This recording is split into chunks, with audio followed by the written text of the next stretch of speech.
पश्चिम बंगाल की रहने वाली मोमिता दास अपने दोस्त अभिजीत पॉल के साथ देहरादून जिले में स्थित पर्यटक स्थल चक्राता घूमने आई थी। लेकिन यहाँ इन दोनों के साथ कुछ ऐसा हुआ जिसने देहरादून सहित पूरे उत्तराखंड को दहलाकर रख दिया। तो चलिए जानते हैं इस दोहरे हत्याकांड की खौफनाक कहानी इस वीडियो में पूरे विस्तार से। लेकिन उससे पहले नमस्कार दोस्तों, मैं एडवोकेट आरडी आपका चैनल पर स्वागत करती हूं और उम्मीद करती हूं कि आप सब लोग स्वस्थ होंगे, सुरक्षित होंगे। दोस्तों, अगर आप अपने इस परिवार में पहली बार वीडियो वॉच कर रहे हैं या अभी तक आपने चैनल को सब्सक्राइब नहीं किया है तो मेरी आपसे रिक्वेस्ट है कि सबसे पहले आप चैनल को सब्सक्राइब कर लें और हाँ, बेल आइकन प्रेस करना ना भूलें फर्दर नोटिफिकेशन के लिए। और इसके साथ ही कहानी में लास्ट तक बने रहें क्योंकि कहानी बेहद ही संगीन और दिल दहला देने वाली है। और कहानी में जो भी राय है आपकी उसको कमेंट करके ज़रूर बताएं और आपके जो भी कमेंट्स होंगे उनका जवाब मैं आगे आने वाले वीडियोस में ज़रूर देती हूँ। तो कहानी को लास्ट तक सुनना और देखना ना भूलें। तो चलिए दोस्तों, आपका समय नहीं लेते हैं और जानते हैं कि आखिर ये पूरी कहानी है क्या। पश्चिम बंगाल के नदिया जिले के रहने वाले मृणाल कृष्णा दास उन खुशहाल लोगों में से थे जो अपने बच्चों को पढ़ा लिखा कर किसी काबिल बनाना चाहते थे। वह एक सरकारी बैंक में नौकरी करते थे। कुछ साल पहले मिली सेवानिवृत्ति के बाद उनका अधिकांश समय घर पर ही बीतता था। उनके परिवार में पत्नी काजोल दास के अलावा 2 बच्चे भी थे, मोमिता दास और बेटा मृगांक दास। मोमिता को चित्रकारी का शौक था। स्कूल कॉलेज में होने वाली आर्ट प्रतियोगिताओं में वह हमेशा अव्वल आती थी। इसी के मद्देनज़र उसने MA तक की पढ़ाई आर्ट से ही की थी। प्राकृतिक फोटोग्राफी भी उसके शौक में शामिल थी। मोमिता की पढ़ाई पूरी हो चुकी थी और इसलिए 2 साल पहले घर वालों की सलाह पर वह करियर बनाने के लिए नदिया से दिल्ली आ गई। वह चूँकि समझदार थी इसलिए उसके अकेले दिल्ली आने पर माता पिता को ज़्यादा चिंता नहीं हुई। मोमिता का छोटा भाई मृगांक भी पढ़ाई के लिए बेंगलुरु चला गया। दिल्ली आकर मोमिता ने अपने एक परिचित के माध्यम से दक्षिणी दिल्ली के लाडोसराय इलाके में किराए पर एक कमरा ले लिया। अपने लिए नौकरी ढूंढनी शुरू कर दी। थोड़ी ही कोशिश के बाद उसे गुरुग्राम हरियाणा के एक निजी स्कूल में आर्ट टीचर की नौकरी मिल गई। 28 वर्षीय मोमिता स्वभाव से मिलनसार व खुश मिजाज थी। कुछ दिनों बाद मोमिता की दोस्ती ग्राफिक डिज़ाइनर अभिजीत पॉल से हो गई। अभिजीत भी पश्चिमी बंगाल के कोलकाता शहर का ही रहने वाला था और दिल्ली में रहकर अपना करियर बनाने की कोशिश कर रहा था। दोनों की आदतें, विचार और शौक बिल्कुल एक जैसे थे, लिहाजा उनकी दोस्ती बदलते वक्त के साथ प्यार में तब्दील हो गई। उनकी इस दोस्ती की खबर उनके परिजनों तक भी पहुंच गई थी। मोमिता के माता पिता ने इस बात पर कोई एतराज़ नहीं किया। वो जानते थे कि बेटी ने जो कदम उठाया है वह बहुत ही सोच समझकर उठाया होगा। मोमिता को प्राकृतिक सौंदर्य से बहुत प्यार था। वह जब भी कहीं घूमने के लिए जाती थी तो अक्सर वहाँ की फ़ोटोग्राफी किया करती थी। कुछ पत्र पत्रिकाओं में उसके द्वारा खींचे गए फ़ोटो छपने भी लगे थे। बेटे की उपलब्धियों से मृणाल बहुत खुश थे और लगातार उसके संपर्क में रहते थे। बात 22 अक्टूबर 2004 की सुबह का वक्त था। मृणाल कृष्णदास के पास मोमिता का फ़ोन आया और उसने बताया, पापा आज हम उत्तराखंड जा रहे हैं। मृणाल ने पूछा, क्यों? मोमिता ने बताया, बस घूमने और अच्छे फ़ोटोग्राफ्स के लिए उत्तराखंड जा रही हूँ। मृणाल ने फिर सवाल किया, अकेली जाओगी? नहीं पापा, मेरे साथ अभिजीत भी है, हम दोनों जा रहे हैं। बेटियां भले ही कितनी भी समझदार क्यों ना हो, माता पिता को हमेशा उनकी फ़िक्र लगी रहती है। मृणाल को भी उनकी फ़िक्र रहती थी, इसीलिए उन्होंने उसे सफ़र की सावधानियों के बारे में समझा दिया। मृणाल ने शाम को मोमिता को फ़ोन किया तो उसने बताया कि वो लोग देहरादून पहुंच चुके हैं और कल से घूमने का प्रोग्राम बनाएंगे। अगले दिन उनकी बात हुई तो मोमिता ने बताया, पापा आज हम लोग चक्राता जाएंगे, यहाँ की बहुत ही खूबसूरत जगह है। मोमिता की बातों से ही झलक रहा था कि उत्तराखंड पहुंचकर वह बेहद ही खुश थी। 24 अक्टूबर को मृणाल बहुत परेशान थे और उनकी परेशानी की वजह मौमिता थी। 23 अक्टूबर की शाम से उनका मौमिता से कोई संपर्क नहीं हो पा रहा था। बार बार मिलाने पर भी मोबाइल स्विच ऑफ बता रहा था। कृष्णा समझ नहीं पा रहे थे कि आखिर मौमिता का मोबाइल अचानक बंद कैसे हो गया। वह सैकड़ों मील दूर है। उनकी परेशानी पत्नी काजोल से भी छुपी नहीं रह सकी। काजोल ने पूछा, आप क्यों परेशान हैं? मृणाल ने कहा, मौमिता का नंबर नहीं लग रहा है। अरे नेटवर्क नहीं होगा या मोबाइल की बैटरी वीक हो गई होगी। वह तो मैं भी समझता हूँ, लेकिन बहुत वक्त हो गया है। इस बात से वह भी परेशान हो गई। इसके बाद इंतज़ार का सिलसिला शुरू हो गया, लेकिन ना तो मौमिता का नंबर मिला और ना ही उसका फ़ोन ही आया। इससे पति पत्नी और किसी अनहोनी की आशंका में डरने लगे। देखते देखते 4 दिन बीत गए। अगर मौमिता का मोबाइल खो गया था तो भी उसे संपर्क करना चाहिए था। ऐसा कभी नहीं होता था कि वह उन लोगों से बात ना करे। नाते रिश्तेदारों की सलाह पर मृणाल कृष्णा दिल्ली आ गए। अपने बेटे को भी उन्होंने बेंगलुरु से दिल्ली बुलवा लिया। मृणाल कृष्णा ने दिल्ली के थाना साकेत जाकर पुलिस को बेटी से संबंधित अपनी चिंता बताई और चिंता की बात यह थी कि मौमिता का अपने घर वालों से संपर्क नहीं हो पा रहा था। पुलिस ने गुमशुदगी संख्या 33A पर मौमिता की गुमशुदगी दर्ज कर ली। दूसरी तरफ कोलकाता में अभिजीत के घर वाले भी परेशान थे। उसका भी कुछ पता नहीं चल रहा था। उसके घर वालों ने कोलकाता में ही उसकी गुमशुदगी दर्ज करा दी थी। गुमशुदगी दर्ज करके मौमिता के मामले की जांच सब इंस्पेक्टर दुर्गादास सिंह के हवाले कर दी गई। मामला एक युवक और युवती के लापता होने का था। इस मामले में अपनी मर्जी से गायब हो जाने की आशंकाएं भी नहीं थीं, क्योंकि मौमिता व अभिजीत के रिश्ते उनके परिजनों से छुपे नहीं थे और वो भी इस रिश्ते को स्वीकार कर चुके थे। टीम ने कुछ दिन इंतज़ार किया। जब कोई पता नहीं चला तो दिल्ली पुलिस की एक टीम उत्तराखंड के लिए रवाना हो गई। इस बीच पुलिस ने मौमिता के मोबाइल की कॉल डिटेल्स हासिल कर ली थी। उसके मोबाइल की अंतिम लोकेशन उत्तराखंड की राजधानी देहरादून से 98 किलोमीटर दूर पर्यटन स्थल चक्राता में पाई गई थी। इससे पहले उसके मोबाइल की लोकेशन देहरादून और विकास नगर में थी। यह भी पता चला कि मौमिता ने 23 अक्टूबर को अंतिम बार एक स्थानीय नंबर पर बात की थी। दिल्ली पुलिस ने देहरादून के DIG संजय मुंजियाल और SSP अजय रौतेला से संपर्क किया। पुलिस ने उस नंबर की जांच पड़ताल कराई जिस पर मौमिता की बात हुई थी। वह नंबर एक टैक्सी चालक राजू दास पुत्र मोहन दास का निकला। राजू चक्राता से गांव डुंगरौली का रहने वाला था।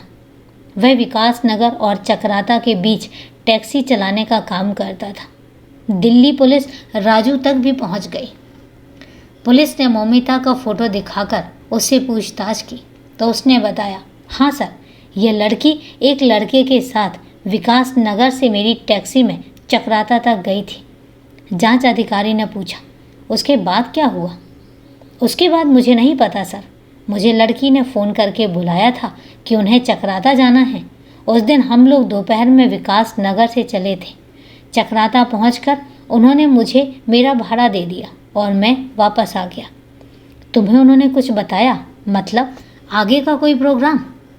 नहीं सर, लेकिन हाँ, दोनों काफ़ी खुश थे और पूरा उत्तराखंड घूमने की बात कर रहे थे। टैक्सी चालक राजू देखने में सीधा साधा युवक लगता था। उसकी बातों में सच्चाई झलक रही थी। पूछताछ के बाद पुलिस ने उसे छोड़ दिया। उससे पूछताछ के बाद दिल्ली पुलिस वापस दिल्ली आ गई। मौमिता व अभिजीत के इस तरह गायब होने की वजह पुलिस भी समझ नहीं पा रही थी। उनको भी समझ नहीं आ रहा था कि आखिर दोनों हैं कहाँ। पुलिस को जांच के लिए कोई ऐसा सिरा नहीं मिल पा रहा था जिससे दोनों के लापता होने का राज खुल सके। पुलिस ने मौमिता अभिजीत के मोबाइल को सर्चिंग में लगा दिया। दरअसल पुलिस को उम्मीद थी कि अगर उनके साथ कुछ गलत हुआ होगा तो हो सकता है कोई अन्य व्यक्ति उनके मोबाइलों का इस्तेमाल कर रहा हो। नवंबर के पहले सप्ताह में मौमिता के मोबाइल का इस्तेमाल किया गया। पुलिस ने उस नंबर की जांच कराई जो उसके मोबाइल को इस्तेमाल कर रहा था। वह नंबर चक्राता के टैक्सी चालक राजू का ही निकला। इससे वह एक बार फिर से शक के दायरे में आ गया। हालांकि पहली पूछताछ में पुलिस ने राजू के बयानों को सही मान लिया था, लेकिन मौमिता का मोबाइल उसके पास कैसे आया, यह एक बहुत बड़ा सवाल था। अब पुलिस को आशंका होने लगी कि मौमिता और अभिजीत के साथ जरूर कोई अनहोनी हुई है और पता नहीं वो इस दुनिया में अब हैं या नहीं। इसके बाद पुलिस टीम एक बार फिर से उत्तराखंड के लिए रवाना होती है। इस टीम में SI Durgadas Singh, head constable Sudhir Kumar और गोपाल शामिल थे। डीआईजी संजय मुंजियाल ने दिल्ली पुलिस को पूरा सहयोग करने का आश्वासन दिया। उन्होंने इस बाबत विकास नगर सीओ एसके सिंह को भी कार्रवाई के निर्देश दे दिए थे। दिल्ली पुलिस की टीम के साथ थाना प्रभारी विकास नगर चंदन सिंह बिष्ट, चक्राता थाना प्रभारी मुकेश थलेड़ी, विकासनगर थाने के हेड कांस्टेबल दिनेश ठाकुर, चौकी प्रभारी नरेंद्र, कांस्टेबल अमित भक्त, धर्मेंद्र धामी और सोवन सिंह भी थे। दिल्ली व उत्तराखंड पुलिस की टीम ने 10 नवंबर को टैक्सी चालक राजू को हिरासत में ले लिया। विकासनगर के सीओ एसके सिंह ने राजू से पूछताछ की तो उसने पुलिस को घुमाने का प्रयास किया, लेकिन पुलिस इस बार उसके साथ सख्ती से पेश आई तो उसने जो राज खोला उसे सुनकर सभी शर्मसार हो गए और सभी के रोंगटे खड़े हो गए। राजू ने अपने ही गांव के 3 दोस्तों के साथ मिलकर मौमिता और अभिजीत की हत्या कर दी थी। पुलिस ने उनके दोस्तों बबलू, गुड्डू और कुंदन को भी गिरफ्तार कर लिया। पुलिस की विस्तृत पूछताछ में इन लोगों की सारी करतूतें सामने आई और जो दिल दहला देने वाली कहानी सामने आई वो कुछ इस तरीके से थी। राजू का परिवार बेहद साधारण था। उसने बचपन से ही गरीबी देखी थी, लेकिन युवा होते होते उसने परिवार को गरीबी से निजात दिलाने की ठान ली थी। वह टैक्सी चलाने लगा। इसके टैक्सी रूट में विकासनगर, चक्राता और देहरादून शामिल थे। राजू बुरी लतों का शिकार था और इसके लिए वह अकेला नहीं था, बल्कि उसकी संगत भी जिम्मेदार थी। गांव के ही बबलू, गुड्डू और कुंदन से उसकी गहरी दोस्ती थी और वो भी उसी की तरह ही थे। वह आए दिन बैठते थे और बड़ी बड़ी बातें करते थे। चारों की सोच बिल्कुल एक जैसी थी। वो लोग हमेशा एक ही बात सोचा करते थे कि शॉर्टकट अपनाकर जीवन में कैसे आगे बढ़ा जाए। शराब पीने के बाद उनके सपने और भी जाग जाते थे। राजू जो कमाता था उसमें उसका पूरा नहीं पड़ता था। कोई और होता तो शायद ऐसी नौबत ही नहीं आती। उसकी बुरी लतों की वजह से उसकी कमाई की आधी रकम पीने और पिलाने में उड़ जाती थी। उत्तराखंड की आबादी का एक हिस्सा पर्यटन पर निर्भर होता है। यहाँ लाखों पर्यटक आते हैं और जिनसे स्थानीय लोगों की आजीविका चलती है।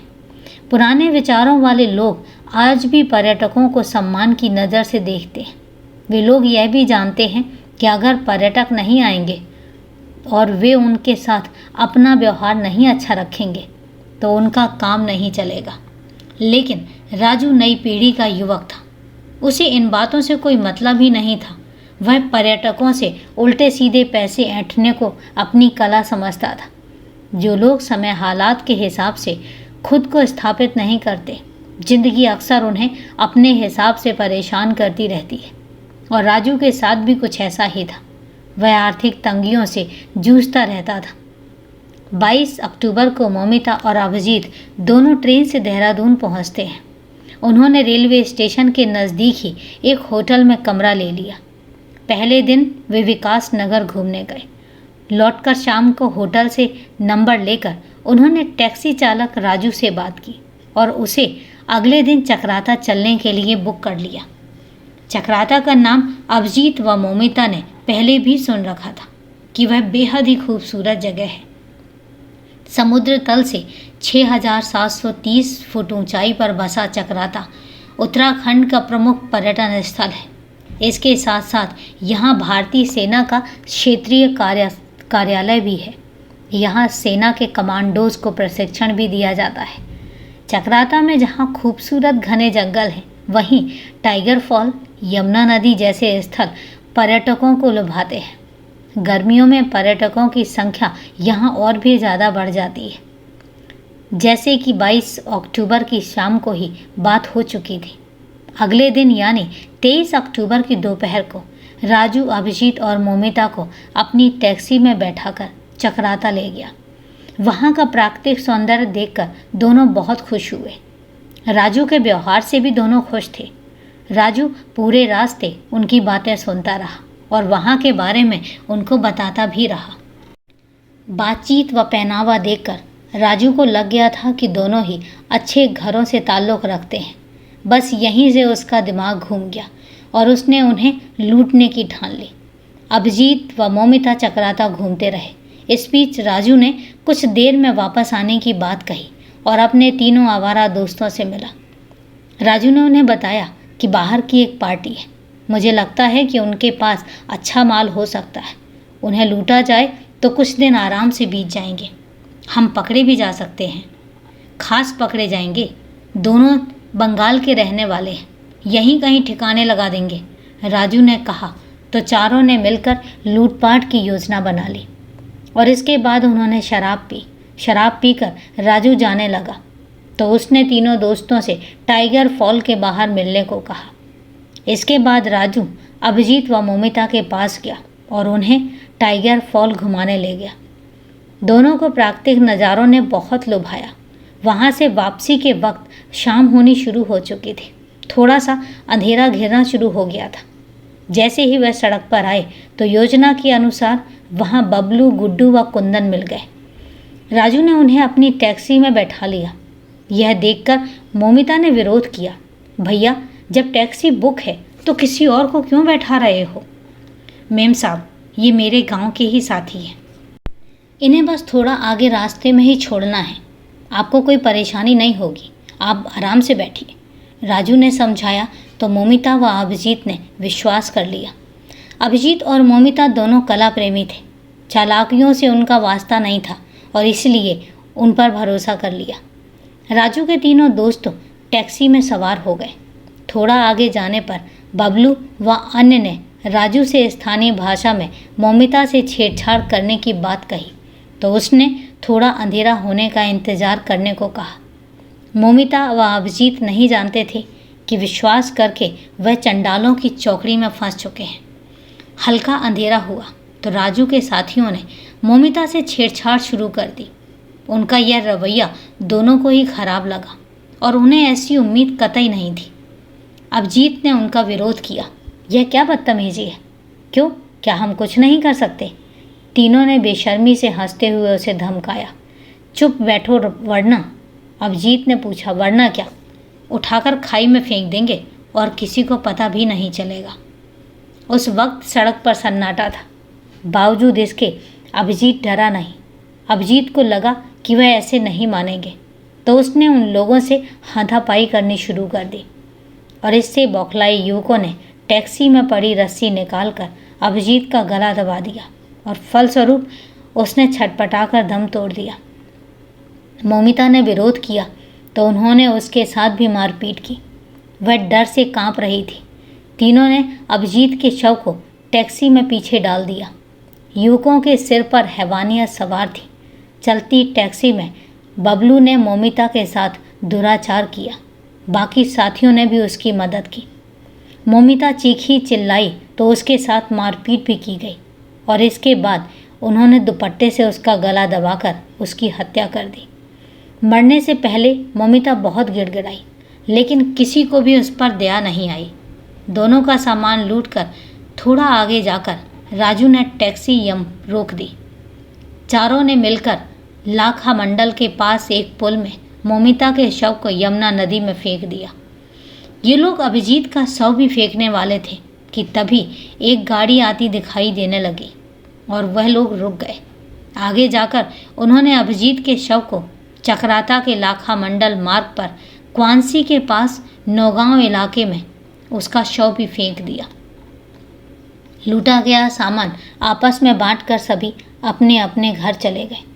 दोनों के मोबाइल उन्होंने स्विच ऑफ करके उसमें से सिम कार्ड निकाल कर फेंक दिए। उधर संपर्क टूटने से मोमिता के घरवाले परेशान हो गए और उन्होंने दोनों की गुमशुदगी दर्ज करवा दी। लूटे गए मोबाइलों का किसी ने इस्तेमाल नहीं किया। इस बीच कई दिन बीत गए और इसी बीच 30 अक्टूबर को उत्तरकाशी जनपद के पुरोला थाना क्षेत्र की नौगांव पुलिस चौकी क्षेत्र में एक युवक का शव मिला। सूचना पाकर थाना प्रभारी ठाकुर सिंह रावत मौके पर पहुंचे। उन्होंने उत्तरकाशी के एसपी जगतराम जोशी को घटना से अवगत कराया। मृतक युवक के पास कोई सामान या शिनाख्त के लिए पहचान पत्र नहीं मिला था। पुलिस को यह मामला लूटपाट के लिए की गई हत्या का लगा था, इसलिए अज्ञात हत्यारे के खिलाफ धारा 302 व 201 के अंतर्गत मुकदमा दर्ज कर लिया गया। पुलिस ने शव की शिनाख्त का प्रयास किया, लेकिन एक तो शव पुराना था, दूसरा उसकी शिनाख्त भी नहीं हो पा रही थी। उसे ज़्यादा दिन तक रखना भी संभव नहीं था और इसलिए उसका अंतिम संस्कार कर दिया गया। पोस्टमार्टम रिपोर्ट में मृतक की मौत का कारण गला दबाना पता चला था। यह शव अभिजीत का ही था। बाद में दिल्ली पुलिस की पड़ताल करते हुए राजू तक पहुंची तो उसने सीधेपन का नाटक करते हुए पुलिस को बहका कर रख दिया।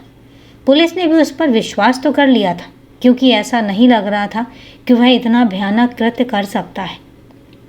इसके बाद चारों दोस्तों ने एक बार फिर से जश्न मनाया कि पुलिस को उन पर शक नहीं है और उसने झूठ बोलकर मामला सुलटा दिया है। राजू व उसके दोस्तों को यह विश्वास हो गया था कि उनका राज अब कभी खुलेगा ही नहीं और दिल्ली पुलिस इतनी दूर बार बार पूछताछ के लिए कैसे आएगी। यही सोचकर राजू ने मोमिता के मोबाइल का इस्तेमाल करना शुरू कर दिया और इसकी इस बेवकूफ़ी ने पुलिस की मंजिल को आसान कर दिया और वह दोस्तों के साथ शिकंजे में फंस गया।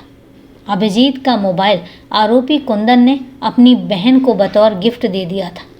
पुलिस ने आरोपियों के कब्जे में मोमिता व अभिजीत का मोबाइल, पर्स, शॉल व अन्य सामान भी बरामद कर लिया। फोटो के आधार पर अभिजीत के शव की शिनाख्त हो चुकी थी, लेकिन मोमिता का शव अभी तक नहीं मिला था। अगले दिन पुलिस टीम हत्यारोपियों को लेकर चकराता व उत्तरकाशी पहुंच गई। एसपी जगतराम जोशी व थाना प्रभारी पुरोला ठाकुर सिंह रावत भी वहां पर आ चुके थे। आरोपियों की निशानदेही पर पुलिस ने गोताखोरों की मदद से नदी के 12 किलोमीटर एरिया में मोमिता के शव की तलाश की, लेकिन उसका शव नहीं मिल सका। उसके शव का मिलना भी एक बहुत बड़ी चुनौती थी। अगले दिन पुलिस ने फिर तलाशी अभियान चलाया। इस बीच आरोपियों को पुरोला पुलिस के हवाले कर दिया गया और पुलिस ने अपराध संख्या 50/2/2014 पर आरोपियों के खिलाफ हत्या का मुकदमा दर्ज कर लिया।